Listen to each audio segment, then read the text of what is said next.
നമസ്കാരം. Health research സ്കോളറിലേക്ക് സ്വാഗതം.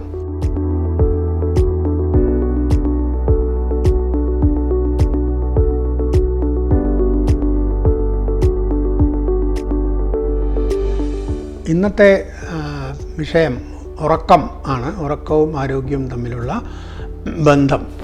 ഉറക്കവും ആരോഗ്യവും തമ്മിൽ ബന്ധമുണ്ടോ എന്ന് ചോദിച്ചാൽ തീർച്ചയായിട്ടും ഉണ്ട്. കാരണം ആരോഗ്യമുള്ളവർക്ക് നന്നായി ഉറങ്ങാൻ സാധിക്കും. തിരിച്ച് നന്നായി ഉറങ്ങാൻ സാധിക്കാത്തവർക്ക് പലപ്പോഴും ആരോഗ്യ പ്രശ്നങ്ങൾ ഉണ്ടാവുകയും ചെയ്യും. ഇത് തമ്മിലുള്ള ഒരു ബന്ധം വളരെ വ്യക്തമാണ്. നമ്മൾ കണ്ടുപിടിച്ചിട്ടുള്ള ഒരു കാര്യം, 19-ാം നൂറ്റാണ്ടിനെ വെച്ച് നോക്കിയാൽ ഇപ്പോഴത്തെ കാലത്ത് മനുഷ്യൻ ശരാശരി ഉറങ്ങുന്നതിൻ്റെ ഒരു ദൈർഘ്യം 1 മണിക്കൂറെങ്കിലും ശരാശരി കുറഞ്ഞിട്ടുണ്ടെന്നുള്ളതാണ്. അതിൻ്റെ കാരണം വളരെ വ്യക്തമാണ്. 19-ാം നൂറ്റാണ്ടിൽ ഇലക്ട്രിക് വിളക്കുകളില്ലായിരുന്നു. സ്ട്രീറ്റ് വിളക്കുകൾ പോലും ഗ്യാസ് കൊണ്ടാണ് കത്തിച്ചിരുന്നത്. കാരണം അതുകൊണ്ട് തന്നെ പല ഗൃഹങ്ങളിലും സന്ധ്യ ആവുമ്പോഴത്തേക്കും മറ്റ് ഭക്ഷണമൊക്കെ കഴിച്ച ആളുകൾ ഉറങ്ങാൻ പോകുന്ന ശീലമായിരുന്നു.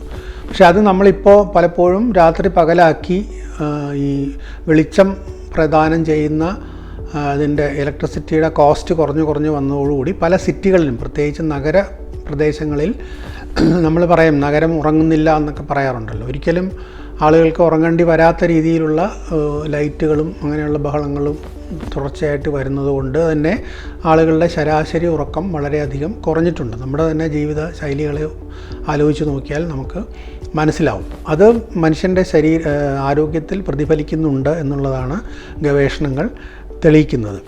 അതുപോലെ തന്നെ അടുത്ത കാലത്ത് വന്നിട്ടുള്ള വേറൊരു പ്രധാന പ്രശ്നം ഇലക്ട്രോണിക് സ്ക്രീനുകളാണ്. ഇപ്പോൾ TV സ്ക്രീനായാലും സിനിമയായാലും നമ്മുടെ സ്മാർട്ട് ഫോണ്, ഐപാഡ് മുതലായ ഇലക്ട്രോണിക് സ്ക്രീനുകളിൽ നോക്കിയിരിക്കുന്നതിൻ്റെ ഒരു പ്രശ്നം, അതിലെപ്പോഴും മൂവിങ് ഇമേജസ് ആണ്. അതുകൊണ്ട് നമുക്ക് കണ്ണെടുക്കാൻ തോന്നുന്നില്ല. അതുകൊണ്ട് അത് ആവശ്യമില്ലാതെ ഒരുപാട് നേരം നമ്മൾ അതിലേക്ക് നോക്കിയിരുന്നു കഴിഞ്ഞാൽ പിന്നെ നമുക്ക് ഉറങ്ങാൻ പ്രയാസമായിരിക്കും.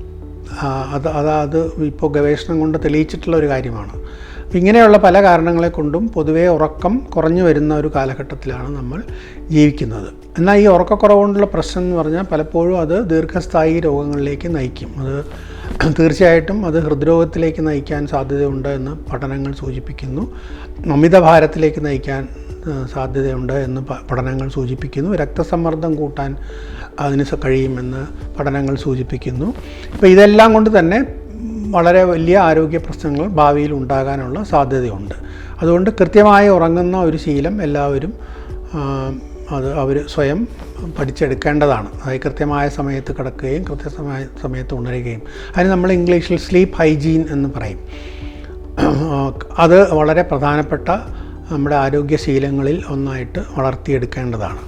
പൊതുവെ പ്രായം കൂടുന്തോറും ഉറക്കം കുറയാനുള്ള സാധ്യതയുണ്ട്. അത് ഒരു പ്രശ്നമാണ്. പല പ്രായമുള്ളവർക്കും അത് പ്രശ്നമാണ്. അതുകൊണ്ട് തന്നെ ഈ സ്ലീപ്പ് ഹൈജീൻ എന്നൊക്കെ പറയുന്നത് പ്രായമുള്ളവരെ സംബന്ധിച്ച് പ്രത്യേകിച്ച് പ്രാധാന്യം അർഹിക്കുന്നു. കാരണം ചെറുപ്പക്കാർക്ക് ചിലപ്പോൾ അവരുടെ ക്ഷീണം കൊണ്ട് എപ്പോൾ കിടന്നാലും ഉറങ്ങിയെന്നിരിക്കും. പക്ഷേ പ്രായമാകുമ്പോൾ നമ്മൾ കണ്ടുവരുന്ന ഒരു കാര്യം, ഒരു പ്രത്യേക സമയത്ത് ഉറങ്ങാൻ കഴിഞ്ഞില്ലെങ്കിൽ അവർക്ക് പിന്നീട് ആ രാത്രി ഉറങ്ങാനേ കഴിയുകയില്ല. അങ്ങനെ വരുമ്പോൾ പകൽ ഉണർന്നിരിക്കുമ്പോൾ ഉറക്കം വരിക, അങ്ങനെ പല പ്രശ്നങ്ങളും അവർക്ക് വരാൻ സാധ്യതയുണ്ട്. അതുകൊണ്ട് വയസ്സായവർ അല്ലെങ്കിൽ പ്രായം കൂടുന്തോറും നമ്മൾ ഇതിൽ കൂടുതൽ ശ്രദ്ധിക്കണം. ചിലപ്പോൾ ഈ ഉറക്കക്കുറവ് രോഗങ്ങളുടെ സൂചനയായിരിക്കും. പ്രത്യേകിച്ച് മാനസിക അസ്വാസ്ഥ്യങ്ങളുടെ ഒരു പ്രധാന ലക്ഷണം ഉറക്കത്തിലുള്ള പ്രശ്നങ്ങളാണ്. അതുകൊണ്ട് അത് കൂടുതലായിട്ട് വരുന്നുണ്ടെങ്കിൽ അത് ഡോക്ടറെ സമീപിക്കേണ്ടത് അത്യാവശ്യമാണ്. പകൽ ഉറങ്ങുന്നത് പലപ്പോഴും രാത്രിയിൽ ഉറങ്ങുന്നതിന് വിഘാതമായിട്ട് സംഭവിക്കാറുണ്ട്. അതുകൊണ്ട് അതും ഒഴിവാക്കുന്നതാണ് നല്ലത്. എങ്കിലും ചില ആളുകൾക്ക് ഉച്ചയ്ക്ക് ശേഷം ഉറങ്ങുന്ന ശീലമൊക്കെ ഉണ്ട്. പക്ഷെ അത് എത്രത്തോളം കുറയ്ക്കാൻ പറ്റുമോ അത്രത്തോളം കുറയ്ക്കുക.